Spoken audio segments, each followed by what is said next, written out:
Hey everyone, it's Vít Lucian here, Parostacja Broadcasting. I'm sharing with you a conversation recorded with Laura Foon and Ximena Natalia during our journey last year in search of the roots of sauna culture. Laura Foon is an experienced sauna healer, an expert in Baltic Finnish culture, and a trained massage therapist and sauna caretaker at the Sipponjoki traditional sauna. In her sauna sessions, Laura draws from the world of mythology through spells and rituals, bringing the wisdom of Baltic Finnish traditions to be experienced and enjoyed by contemporary individuals. Enjoy listening. Sauna TV. All right, let's go. Yeah. Thank you for having us. Thank you. I wanted to come here for a long time, and now Very there's nice. opportunity. Yes. And already the energy change. Just we left Helsinki and those forests and the nature embrace. It's awesome. Like I already feel relaxed more. Yeah.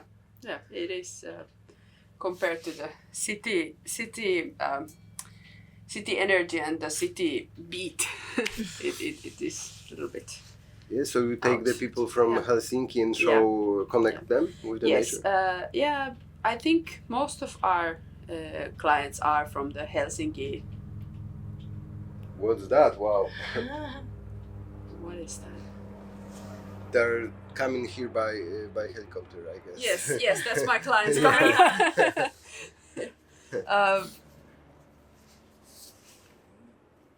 Okay. They come from the Helsinki, Espoo, Vantaa area. Also, of course, they come from some further places, but that's. We offer here a chance to come and sort of, zero yourself, just to have a small break from everything and nature, sauna, of course. It's a chance for yourself to harmonize yourself, to align yourself with the nature. So that's what this place is for. Yeah, I'm asking the people what sauna does to them. I tried asking just regular people in all the saunas in Finland, and it's usually I just relax.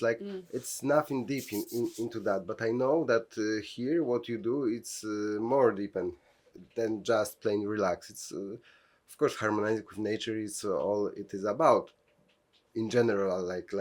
But it could just mean just to walk in the park, or it can also probably mean something much deeper, like to connect to some higher thing, I guess. Do you connect to that? Is that what it's about? Yeah. Well, I think when I say nature, I mean something quite deep, something quite profound. Nature with a capital N.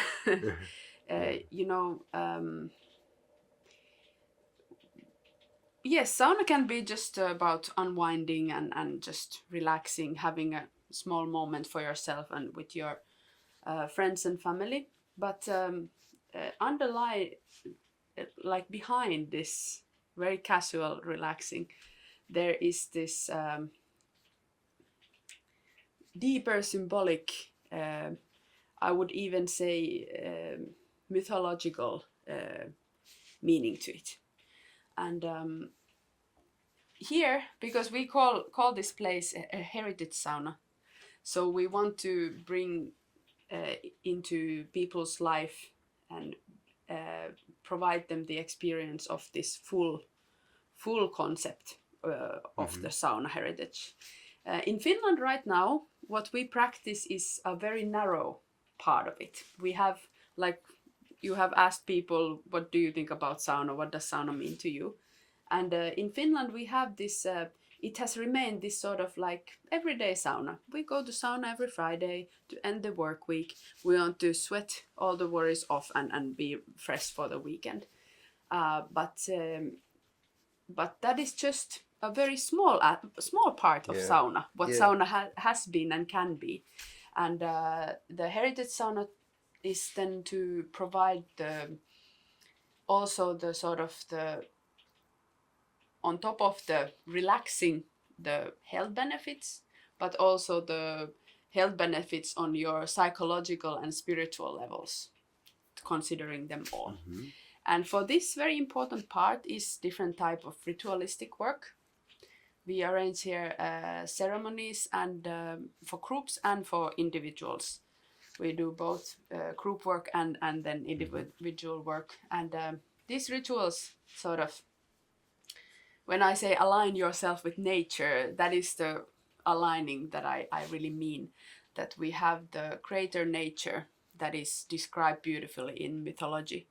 And it is sometimes a little bit far from your everyday life.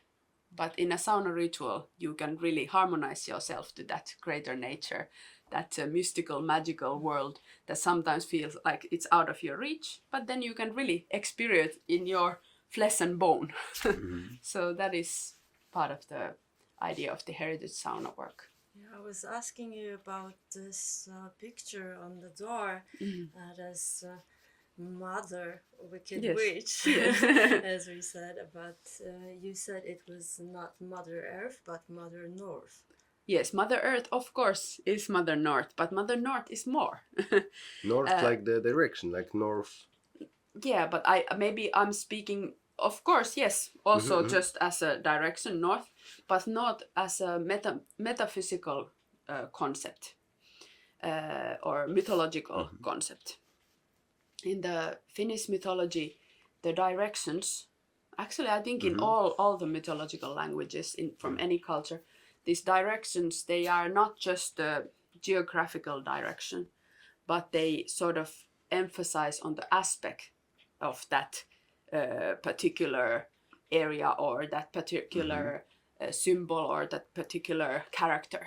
So north is aligned with the top and south Yeah. with the bottom, like that?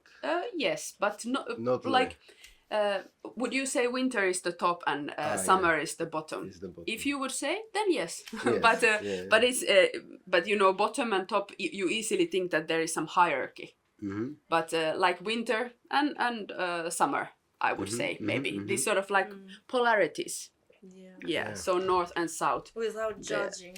Without Yeah, judging, which is better. Yeah, because you need both. Yeah. So talking about sauna. And recording. Yeah, and recording, join If us. you want to join us. Here's the place. Yeah, Yes, that- we are that's recording okay. it. Continue. Yeah. So yes. So the north and south in that context. And when I said the witch of the north or mother of the north, she in the Finnish mythology she is the original mother. We have this idea that there is the great mountain. We call it the mountain of the pains and sorrows, and it's also described in various ways. And she is said to be residing there, and that is where she hides the sun and the moon when it comes winter, and from there they are released back when it comes spring. And she is the one who provides the platform, the basics of everything. She provides that original mountain. When there, from there the sun and moon come. From there comes the river of life that then brings us the nectar of life that gives us the life. Like now you can see there out there, the river is flowing very fast. It's spring, it's coming, so it's flowing from there, from her. Yes, I heard. From her being. From what I understood, it's always about the cycles, living in cycles, and the Exactly. the Starting and ending. And ending, yes, yes. that's the cycle that we go. We slide down from that mountain, and then we have our summer, and then we again climb back there. And so that's the idea behind this maiden of the north or matron of the north. And also in sauna it is very important concept, because you know sauna is considered in the Finnish sauna heritage like the womb. So she's the original mother. That's her womb where you climb into and where you're again reborn in the sauna ritual. So she's all that.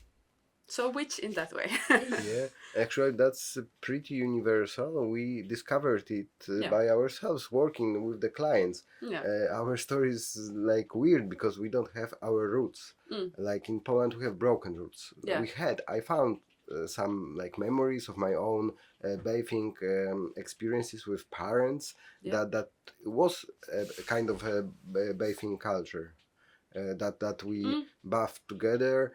And it wasn't just cleaning itself, it was a time that had relaxing purposes, socializing purposes, and it was like just a cleansing, basic cleansing.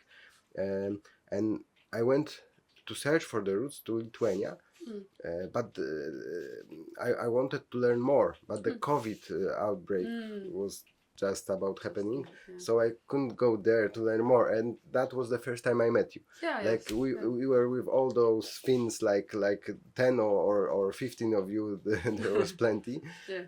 And like I was fascinated, so I just bought the whisks and I tried to do that. Yeah. And then I met Natalia, and we started to do like some kind of sauna-based therapy, incorporating a lot of body work to just Exactly. whisking, and like our patients just said to us, like, I feel reborn. Everyone, I feel reborn. Yes. And I thought you are my mother. yeah, exactly. Exactly, It was like, yes. okay. This is yes.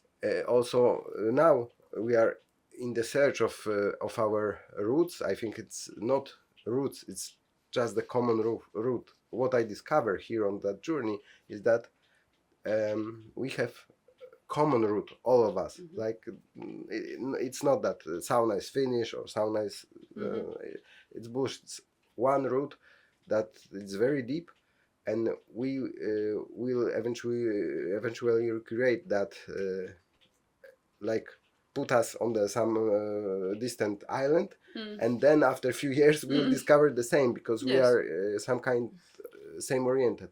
Yes. And It's the basic elements that you cannot escape. Yeah. So yes, that is I do. Yeah. And sauna, you know, it's even in the Finnish traditions. Nagrywamy, jesteś na nagraniu, jakbyś chciała po cichu usiąść, to jak najbardziej Tak, bez zapraszamy. szeleszczenia i Tak. tylko takie są zasady. Yeah. So in the Finnish tradition, they say that Też w kadrze trochę stoisz jakby? Just a moment. Nie. yeah. So, okay, so sit down and then we will start again. Yeah, Okay. exactly. No, I've forgotten what we were talking about. About Oh, that- the common roots. Yes, yeah. That's yeah.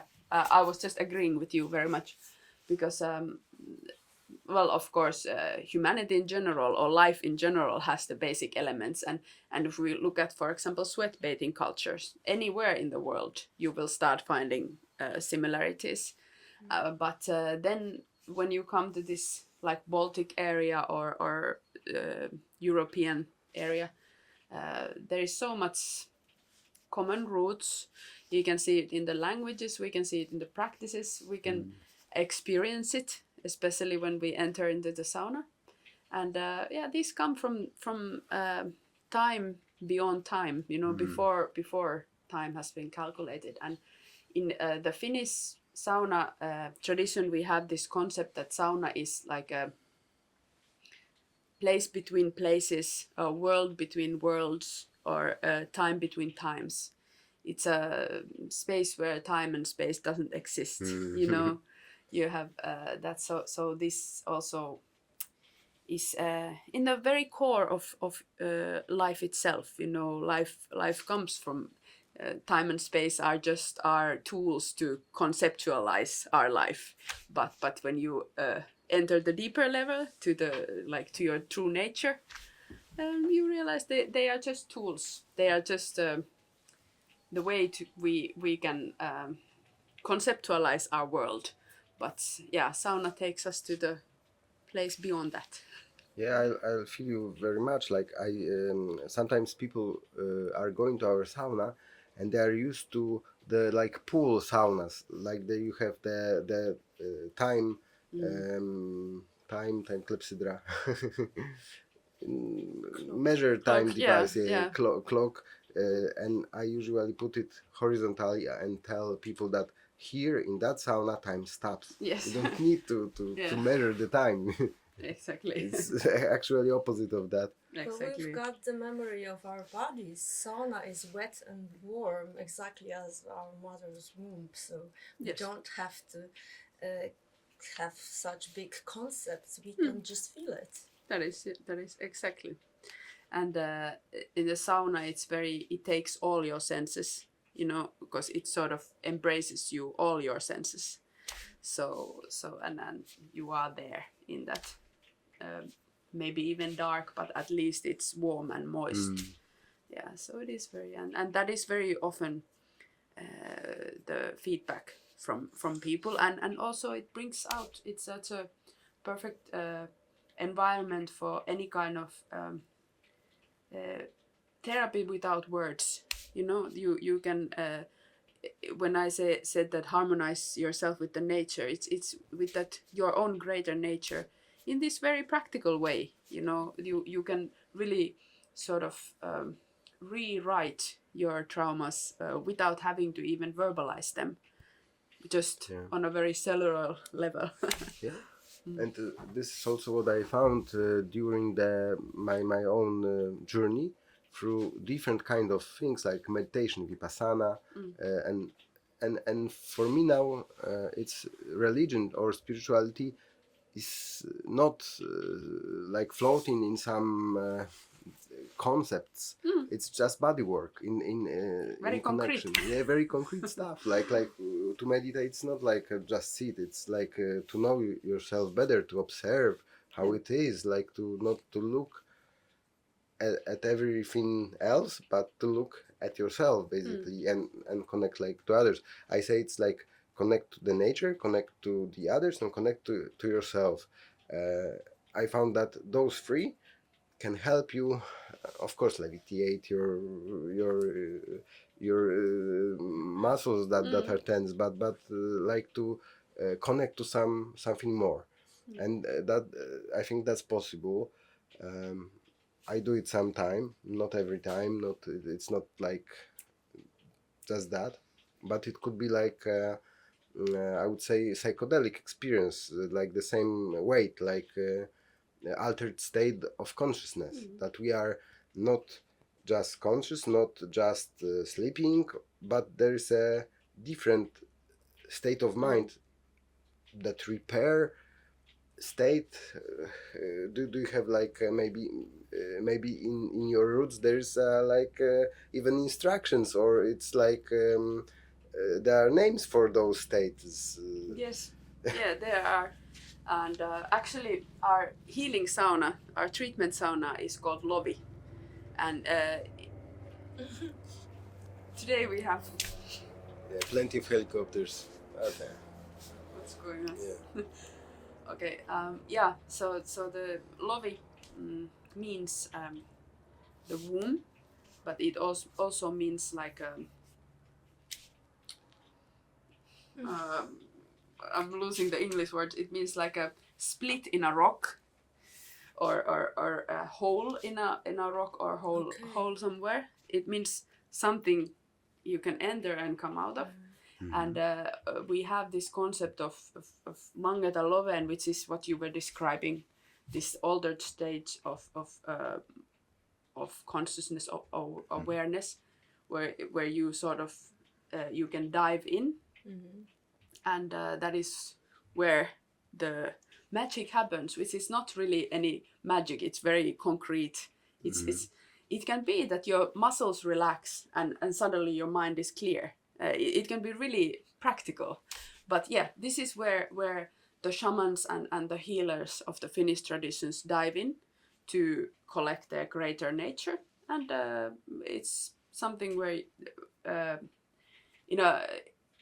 this heritage concept, it has been a very practical tool also, as well as this mythological concept. Yeah, so that is, I think, what you're talking about. And it is very often said that if you want to do for yourself, or especially if you want to perform a ritual for others, this is very important that you rise or dive, depending how you want to see it. What we were talking about, north and south, they're just yin and yang, and then you have in the Tao, you have the connecting points. So basically, you go enough north, you're in the south. So in the same way, you dive into this stage where you're actually find the wholeness, sort of, and this wholeness is considered healthiness. Even in etymologically, to be healthy is to be whole, because these words have etymological roots. So yeah, so you have to find the balance. you have to find the balance. You have to find the balance is a good word. Harmony, another word. Yeah, that way. And how do you do it, like practically? How it looks? Do you have like your procedure, like standard, or you just go for everyone differently? I think it is a lot also. I think also there is individual differences. We have in the archives, we have some descriptions of how the shamans of those days used to do it. Some have been written down. We have some spells for these purposes, and then every individual, of course, have their own tools for aiding this purpose. Yeah, but in the sauna, it's also sauna itself helps you to reach to that stage. Like you said very well, it is the atmosphere that sort of just, it's very natural to fall out of your everyday life consciousness, leave all the words and leave all the analyzing and thinking behind, and just sort of dive into the level of experiencing instead of analyzing. It depends on the person. Like sometimes my dad, like even in sauna, he's not that like inside him. I feel it's hard when I try to whisk him. He always escapes the room. Like, oh no, it's enough, and goes like just in the point when it like takes him somewhere. And but there are also people that are already floating in the altered state of consciousness. So probably cold bucket would be better for them, like to ground. Yeah. Then. Do you use those spells in your practice? Yeah, I do. I do. For me, sound and spells, invocations are very important part of my work. Us human beings, we sort of create our world with the words that we use. Many times, if you don't have a word for something, it doesn't really even exist in your life. So words that we use are very, very important. And that's why these spells, they have amazing power to change your world because just the power of words. So yeah, I do use a lot of spells in my line of work. I believe it works like invocations. If I'm correct, it's like to welcome something, like to bring something in, and so in those like invocations, I believe you use tradition, but probably are welcoming, invocating something. What do you feel just in the moment? Can you share like what you bring to sauna? Yeah, I think it's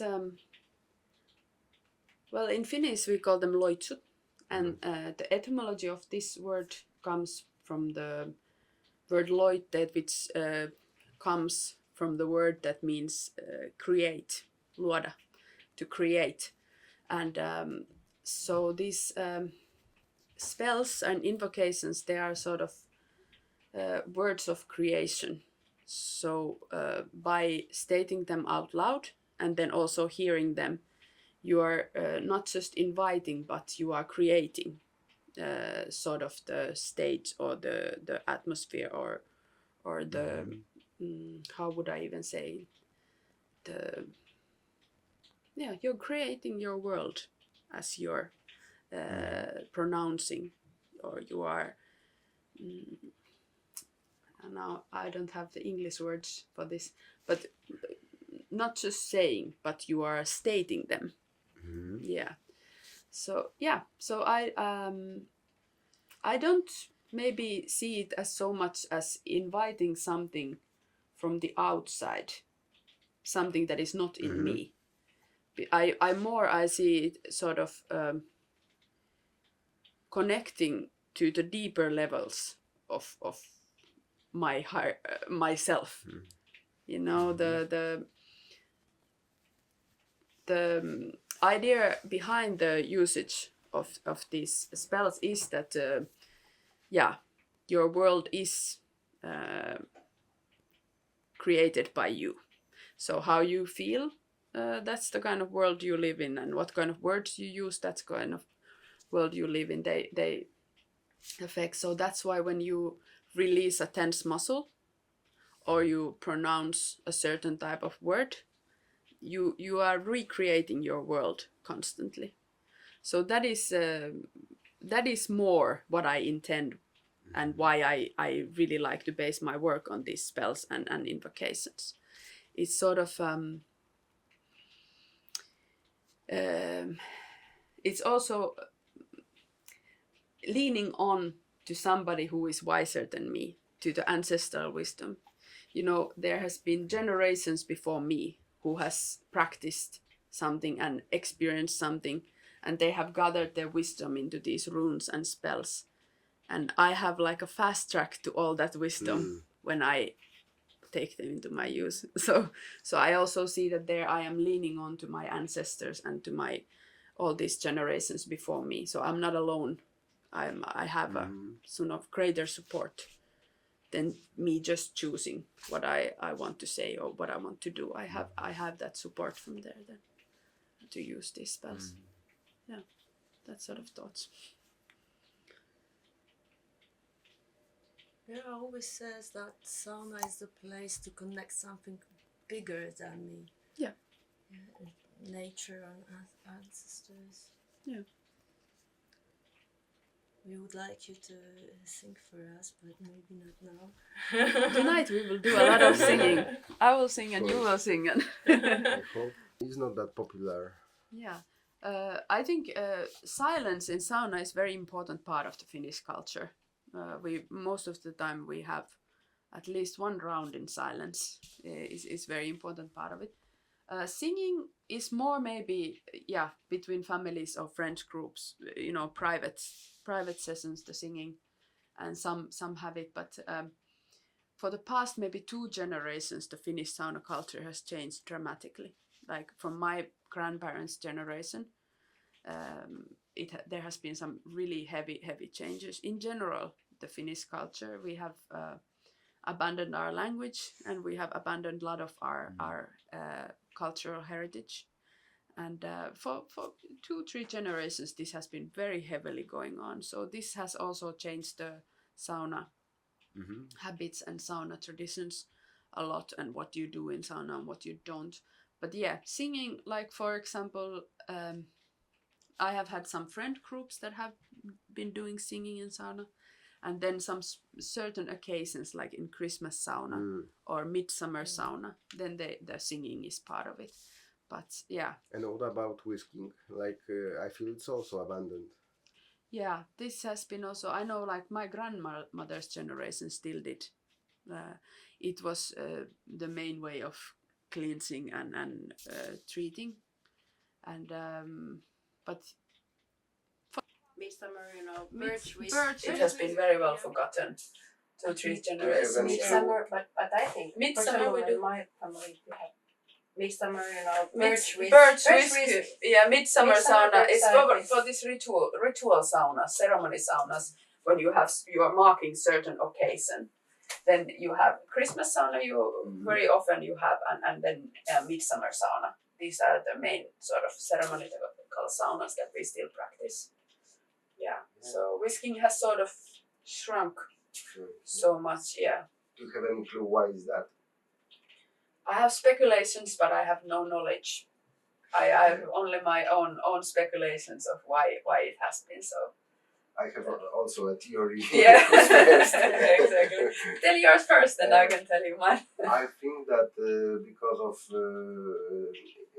Finland is not that much independent, like there's a tension between Finland and Russia, and Russian banya tradition is more about whisking, so probably someone like, we don't want your tradition that much, we want to look for other like kind of thing to not to be in the same tradition, like polarized.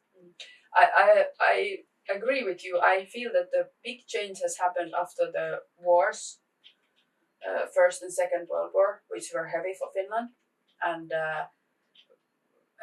gotten our independence made us feel like, oh, now we want to show we're independent. We don't want to have anything to do with anything old, and the wars traumatized our people a lot.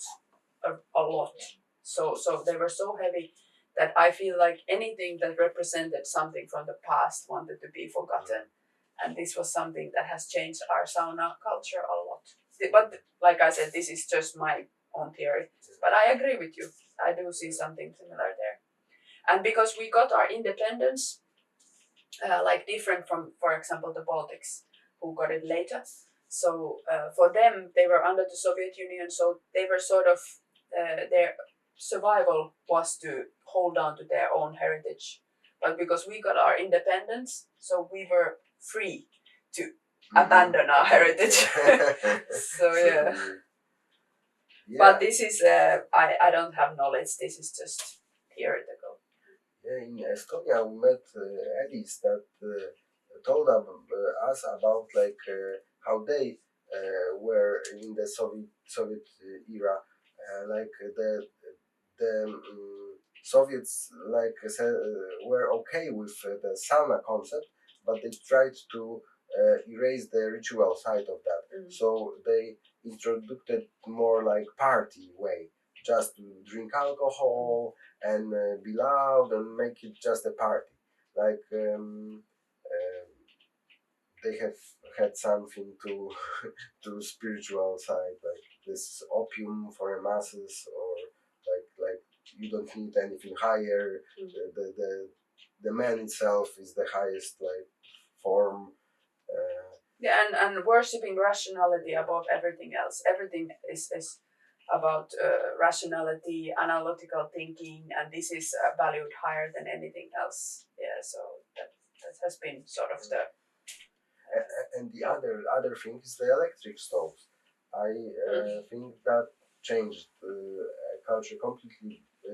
Devaluated. Like you don't need to go anywhere because you have like cold and hot water in your bathroom, so you don't care about any rituals. Like with the food, it's better to use the food that's ecological, that's natural, not processed.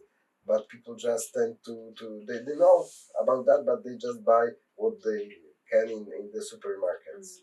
So it's like, okay, we know that there's better bathing way, bath way, but they tend to do just shower thing, or here when the sauna culture is very strong. They do like home saunas. Yes. With the electric stoves. Quick sauna, and yes, it has changed a lot. But it has for a long time. There has been going on this sort of that we have changed our worldview into this very mechanistic idea that everything functions like a machine. So human being is a machine, and nature around is a machine, and the world is a machine. So this has changed our concept. It's easier to measure it, to control it. Yeah, and anything that is real is something that is measured. Yeah, so childhood or sweat or what's the topic? All of that. Like I'm asking about the first memory of steam bath, or it could be any bath. Like, but like in searching for a route, I discovered that my route was that like bathing with parents, And now in sauna I recreate the environment, the safe area, the pleasure, the happiness. Like I go to sauna to get back to my childhood, basically, to that state of mind where I'm protected and with close people. And I'm wondering if it's like maybe a universal thing that just under the all different kind of ways to do that. Could be, yes. But you Could be. identify with that yourself. What's your like the experience? I do. I recognize that, and also many times clients of mine also say about that they sort of went back to their childhood. And of course, for Finn, it's even different because we grow up in the sauna. Because maybe the modern Finnish families don't all do sauna but most I think do at least on a weekly basis. So it's something that really is sort of it defines your childhood so much. So when you speak with a Finn, most of them say that yes, every Friday or every Saturday we had our family sauna and these Christmas saunas and this they mark the sauna has been sort of marking the time for a Finnish child. You know that okay, week is now ending because we have our Friday sauna or Saturday sauna. Okay, now we know that Christmas holiday has started because now it's our Christmas sauna and so yeah, it is very much and I do believe that there is part of it is that it takes you, but it also takes you to not just your how would I say this life childhood, but it also takes you to the childhood as a concept, you know, to the childlike stage. So there is also that feeling of security and all that. It activates even if you check like from your nerve system point of view, that heat and moist and darkness and rhythm and all this, they activate that side of your nerve system that creates the feeling of safety. And that is a sort of like a happy childhood side of you. So not just to your own childhood, but to the childhood in as a concept. Yes, I do believe that in sauna we work a lot with that.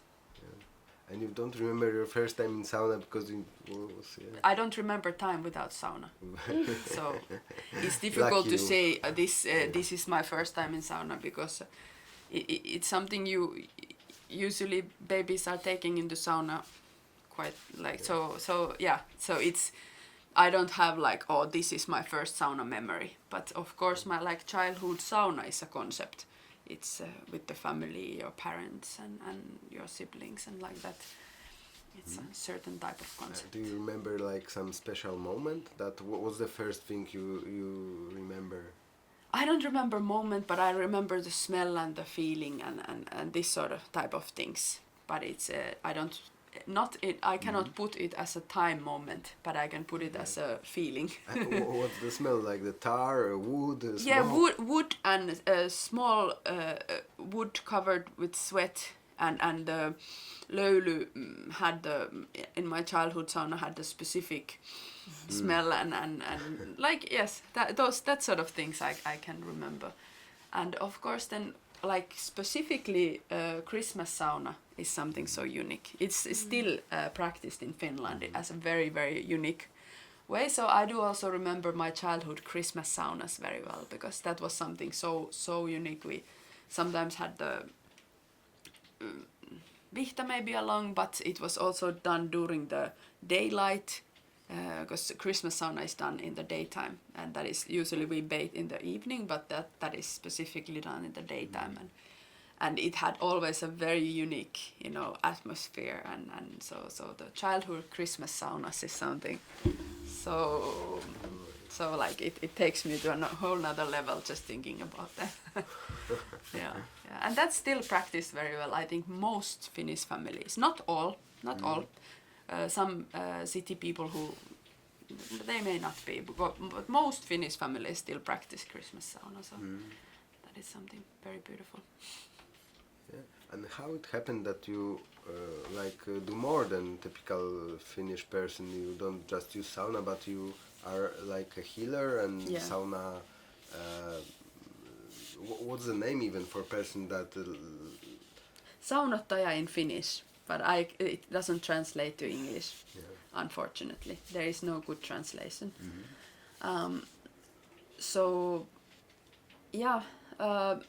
Like I said, in Finland we do a lot of sauna, but what we do in the sauna is a very, very narrow part of our sauna heritage. And I always say that if sauna would be milk products, in Finland we drink a lot of milk, but we have forgotten that there's yogurt and cheese and curds and all that. Yeah. So that's our situation. So my childhood was all about milk, but then with the yoga and I was really into forest mythology with my yoga and Ayurveda studies, and I started looking into the Finnish forest mythology, and that sort of led me into the roots of sauna, because sauna begins from the forest. And I ended up having amazing this bathing session with a Latvian sauna healer. She first took us to the forest and really spoke about the Latvian forest mythology and how to use these herbs and plants in the sauna, and showed us how to make the vihtas and really the rhythms of the doing it and all that. And then we had like many hours session with her. I was there with my daughter, and she got so into it. My daughter was like, oh! So that summer she was just all the time in the forest picking something and going into the sauna and doing it, and so with her I really got to experience, this is something. And then I started, of course, searching into our archives more and more and trying to find other Finns who are practicing something. We have this wet blood cupping that they practice a lot of sauna treatments. They do whisking also. So trying to learn from those and some other people who are practicing sauna healing. Cupping here. Like the put. Yes, they put the blood, you know. Yeah. Out. So then I started investigating all those and ended up then doing a lot more in the sauna than just what your typical Finn does. In about an hour you've got a special ritual for women. Could you tell us more about it? Yeah. Well, women's sauna is something unique. I cannot tell too much because it's a secret. But women's sauna is all about nurturing. It's sort of activating the divine femininity. What's the word? You know. Femininity. Yeah. So it's sort of diving into the roots of womanhood, motherhood, using a lot of treatments and a lot of caring, a lot of touching, a lot of sound, a lot of smells. In the eyes of the sauna tradition, this is again like north and south, like up and down. This is not about priority or hierarchy, or that something is better than the other. But in the sauna tradition, men and women represent different aspects for life. For men, they usually go for the hot and first steam from the smoke sauna, and hot and strong and powerful.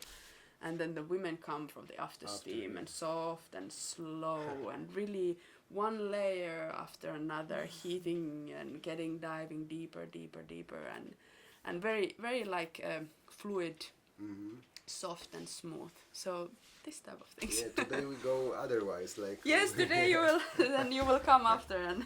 Yeah, but I'm just amazed how many heat the stones accumulate. Like the smoke sauna. Yeah. It could go all along, like bucket after a bucket of the water, and still have this energy. It's nothing compared to the tiny. Yes, it is. Yeah. It's it's like I was talking about this witch of the north. Her Mother Earth, the original womb of life, You know, the rocks represent it very well in the smoke sauna. You have the heat for life for a long time, and you can really play with the elements for a long time, and still she has the power. And I see some common things, paradoxically, between Polish bath landscape state and Finnish one. Because here there's a lot of male energy, like the sauna is about high temperatures, who will stay longer, or some kind of competition, or some acrobatics, like Aufguss style, and it's like you are reviving the feminine, the fullness energy, of it. That we shouldn't say that this shouldn't happen, because for that hot, strong heat, like really strong, you need that also. You don't say that should be abandoned, but you cannot think that that's all. And now we have this problem that Finnish sauna is portrayed very well only on the masculine side, but we have to revive the fullness of it. So yeah, that's what we'll be doing today. Yeah, cool. And practice in the evening. I cannot wait for that. It's like we just initiated a conscious sauna movement in Poland. We want just to show what you said, in different words, that this is that tiny percentage of what you can do in sauna, and there are plenty traditions. There's a science about that, and in Polish internet, and everyone you ask what sauna does to you, and there's you will sweat out the toxins from your body, and we found about 10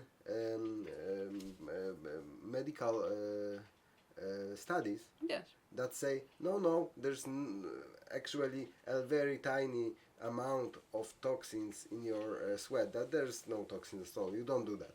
So that's just a myth, and people think that the sweat is dirty because of those toxins, and you cannot touch anything, you need to sit on the towels, you need to be in sauna just 15 minutes. It's just it's not just the way that people use that, but there are regulations that you need to go out of sauna after 15 minutes, and it's crazy, and people think this is the only way. And what do you think about that? I haven't seen anyone on the towel here. No, and also this the idea of timing yourself in the sauna is crazy.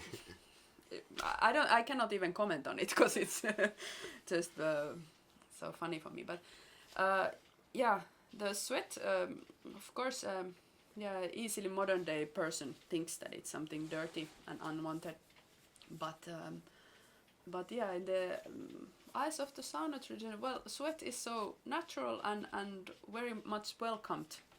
So and even I would say it's considered sacred in the eyes of the sauna. So because it's almost all bodily fluids have a very unique purpose, and so in the eyes of the sauna you are communicating with your sweat, because even us human beings actually communicate a lot with sweat. We smell certain things, and we are attracted to certain people and unattracted to certain based on smell. It's just that we try to cover our smell so well that it's not well practiced. Exactly. But we cover our smells. We use also deodorants and perfumes and this to cover our smell, but actually sweat is a very important communication, and in the sauna tradition this has been well known. And sauna is considered living, so you give your sweat, you tell the sauna what you need, and that's what it delivers. Also, it's a sign of metabolism, which is a sign of life. So in the sauna invocations, we want to call upon the God. I use the word God now. Please don't be scared of it. I know God is a dangerous word to use, but the higher being or God or the original being, we call upon his sweat to come and flow, because that is the sign of free life. When you're sweating, your metabolism is working well. It's a sign of that your Proof of life. Yes, it's a sign of healthiness that your because metabolism has to have the circle of in and out. It's the like we were talking about wholeness as the concept of health. So similar. So sweat is a very, very much welcomed sign of life, sign of healthiness, and sign of flow of life. Yesterday I've seen the icicles on the bedrock of the huge thing, and all those icicles were just sweating, like tipping. The water was tipping from the end, and I seen that in the sauna as well. So it's like something's melting out from us, like relieves the tensions. And in the sauna tradition, we say that the sweat is the external blood. So it's a flow of life. Maybe juice. there's more to that than we know about. Like I feel it's so much. Yeah. It's just because we have forgotten. But it has been well known in all the healing traditions. You check Ayurveda, you check the Buddhists, you check the Native Americans. Everybody knows the amazing healing effects of sweat. Yeah. Hey, hello. They call it sweat bath. Sweat bath. Yes. Yeah. Okay, but hey, I think we're gonna have to go and start preparing the sauna. It's 3 o'clock, so we have to... Tak, może wrócić i powiedzieć cześć kamerze, hej, jesteśmy na nagraniu. Do you think that's the moment to end? We have to. Yeah, we have to. This is not the moment to end. I think we can speak during the preparations. Also, I can bring. Yes, you can try, but you will see me running around. Yeah. 2.5, 3.5, depending on what you. And depending on how is it summer, is it winter?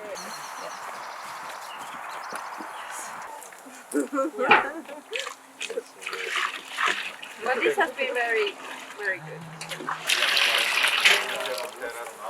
Oj, więc się nie zmieści.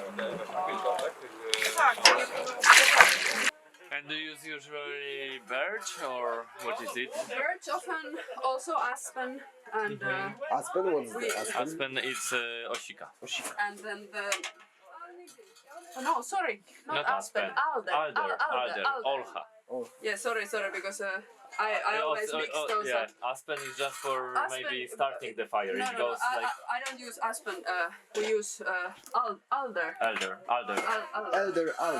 Then sometimes we have had spruce and oak and maple. Once we had a batch of maple. That's really, really hot. Really, you could really feel it.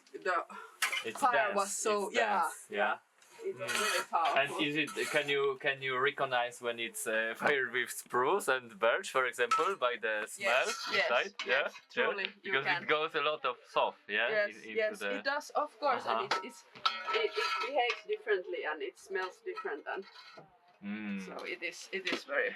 It changes a lot. Okay.